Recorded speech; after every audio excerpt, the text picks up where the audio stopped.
So in this segment, I want to discuss Nigel Farage absolutely cooking Robert Jenrick and kind of reform coming for the Labour Party. I want to do like a broader kind of video on the local elections. So this one's a bit outdated, but I thought it's quite funny. I thought Farage had some good lines here, and I think he's kind of cleaned up the way he looks a bit as well. You know, he had big, you know, kind of divorced energy of, you know, I think he put on weight and things like that. Not to say these are, you know, bad things per se, but you know, he's looking a lot more professional than he used to. Yeah, I'm used to some politicians being rude about other politicians, but just take a deep breath and listen to the next 2.5 minutes of this. Robert Jenrick, it turned out this week, has been calling for a coalition on the right. When was the last time you spoke to him? Yesterday. Oh, yeah? He wasn't in Prime Minister's questions. And I was leaving after PMQs and saw him entering the Palace of Westminster. Brand new suit on. So his teeth have changed a bit. They're not as yellow as they used to be, I think. He's got like a little tan as well. But I think he'd been to Savile Row. And I said to him, you know, are you on a Ozempic, Robert? I mean, he's clearly shaking. So, I mean, the thing is, he's got some sort of joke writer, you know, are you on Ozempic? It's designed to appeal to younger people, because younger people know what Ozempic is. It's a weight loss drug. Pick himself up to be the next leader of the Conservative Party. He doesn't care what internal division he causes within the Parliamentary Party, but he's actually mistaken. We are not going to do a deal with a Conservative Party that gave us record tax levels since the war, mass migration. I mean, I could go on. So he would be welcome in Reform UK? Maybe. Well, I think, you know, if we thought he was genuine, yes. What does that mean?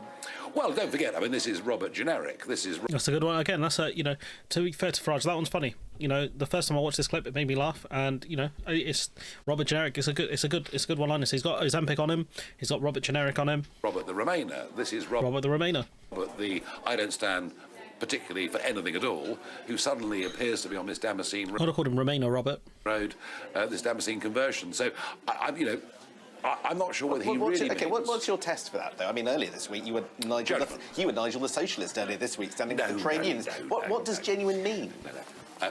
That's always a judgment, isn't it? You know, you and I both know there are people in politics who are there through conviction, and there are people in politics who are there because they want to reach rank, position, and all that comes with that. That's you. That's literally, that's why you ran 7 times as an MP. It wasn't for conviction, it was for money. And you're raking it in as an MP. Just like you did as an MEP. That's why you're there. What's your gut? I'm really still not sure about Jenrick. I'll be honest with you, I'm really not. Come on, man. The dude's a massive sellout. He will do anything to win power. Robert Jenrick. He'll do anything. You know, you can't go from the being kind of in the David Cameron wing of politics and the Conservative Party and pushing and believing those things into the person he is now, you know, far worse than Boris Johnson. Sure. Because it's almost like an overnight conversion to saying a whole host of things that he did differently when he was in government. Do you think he's the kind of person that gives politics a bad name? Time will prove that. I mean, he does, but so do you, Nigel, to be fair. Time will prove that. At the minute, I'm sceptical. I mean, look, we're all allowed, as we get older, to change our positions on things. Of course we are. But you got to explain why you've changed your position. What has changed your beliefs, though? His current policy positioning just seems so far removed from everything he's ever stood for. I mean, I think that's what That's what I mean. He's got jokes. He's cleaned up his look a lot as far as you can for someone of his age, and yeah, he's looking more the part now than he ever has done, and that's one of the scary aspects to him. You know, he's funny, and the thing is, when humour will get you very far. You know, this guy talking about, you know, are you on Reform's payroll? Just so stupid, honestly.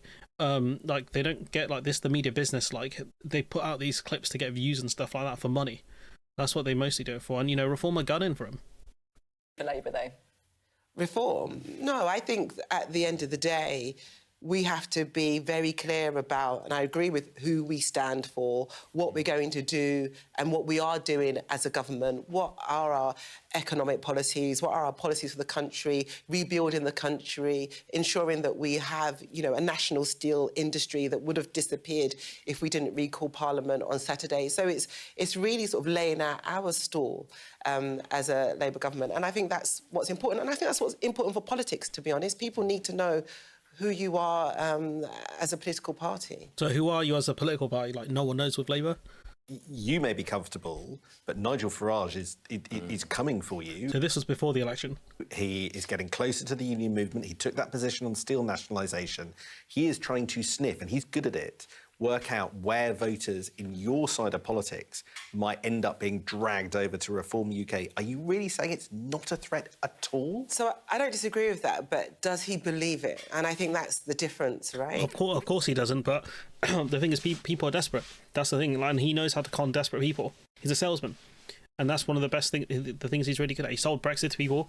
He sold a lot of nonsense to people in 2019. He sells like gold bullion or some nonsense. He's a natural salesman. He doesn't believe it in his heart. What he's doing is just trying to voters, what the voters think more important. Yeah, but he's just trying to find a way. He's just trying to do that, but he doesn't actually believe in it in terms of his party. So take the NHS, for instance, him wanting to, that we have an insurance-based NHS system. I mean, our people who support Labour wouldn't support that. We created the NHS. So I think what we have... Yeah, that's true. And this is one of the things Phil kind of talks about a lot. The problem is, though, he's pushing on different buttons. He's talking about, stopping people, asylum seekers having, being housed in areas, that reform of one in council elections. And, people might come up with the fact that, the NHS is doing better, but I hate foreigners more. That's the problem. And this is one of the things where, like, people don't realise how desperate voters are to vote against their own interests if it means screwing over other people. There's a sickness, I'd say a sickness in England, where people are more than happy to kind of stick their leg out and trip someone else over, even if it causes themselves pain. And that's one of the big problems. And I don't want to say it's a UK-wide problem, because it's not. I think it mostly exists in England, or certain parts of England, where they want to screw over foreign people more than they do actually want to improve their own lives.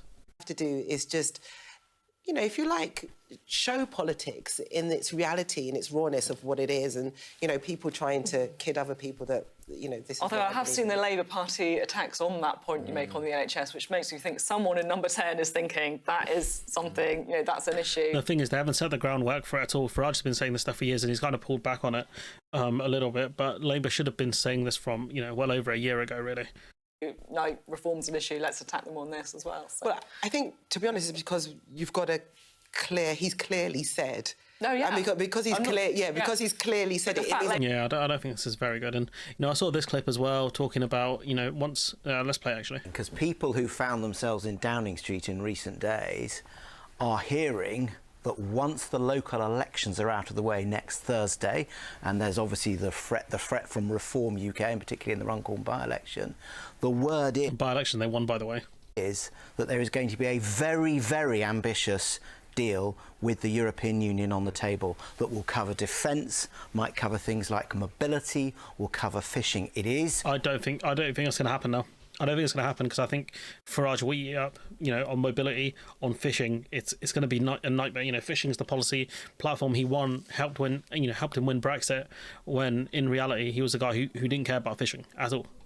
What is being said before the local elections in private, something very big on the table. Yeah, no, that's not going to happen, let's be honest now. But anyways, let me know what you think in the comments below. We saw Farage absolutely cook during the local elections. Like, comment, share, subscribe, support the channel on Patreon if you can, and hopefully I'll see you in the next one.